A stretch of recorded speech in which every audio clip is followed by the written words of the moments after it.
Bonjour Jérôme, merci d'être avec nous. Première question à vous poser, quel est le rôle du DPO? Alors, le rôle du DPO, c'est d'être un facilitateur. Ce n'est pas le RGPD qui le dit, hein, c'est le European Data Protection Board qui l'a souligné dans ses lignes directrices.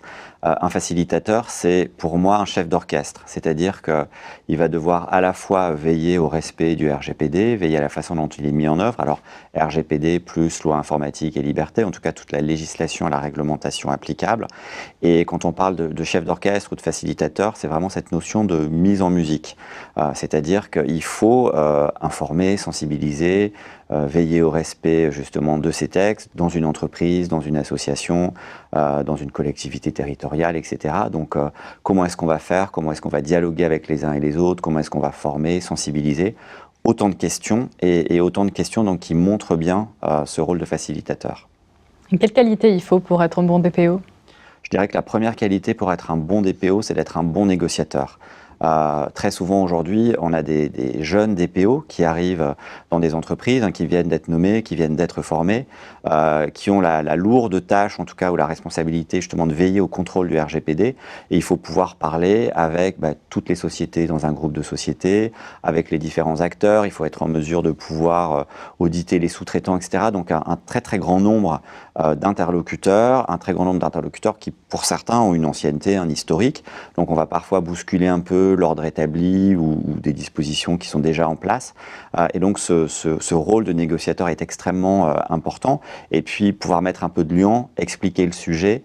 Il y a souvent beaucoup de négociations ou de marchandage en interne sur où on va, quelle est la direction, comment est-ce qu'on met en place la gouvernance.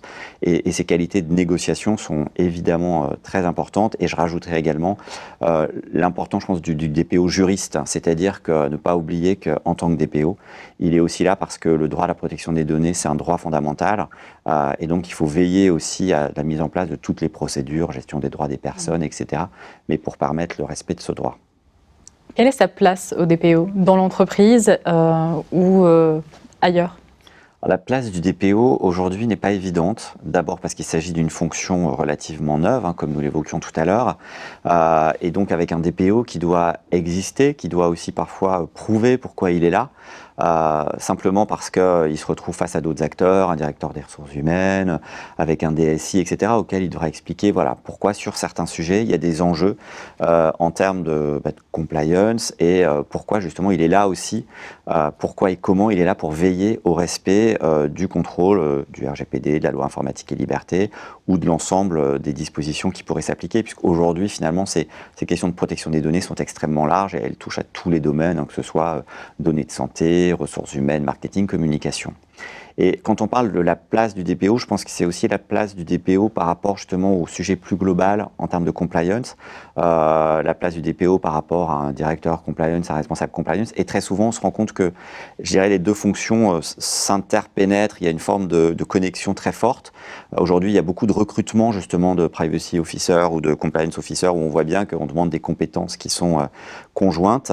Et ça montre bien la place que joue de plus en plus, d'une part, la protection des données personnelles en tant que telle, et la place que jouent les DPO et que joueront probablement à terme ces derniers.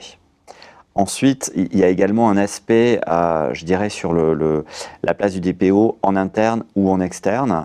Est-ce qu'on est sur un DPO qui a été nommé, un DPO qui vient d'arriver, un jeune salarié, etc., ou au contraire quelqu'un qui a évolué pour devenir DPO, ou alors avec la nomination d'un DPO externalisé.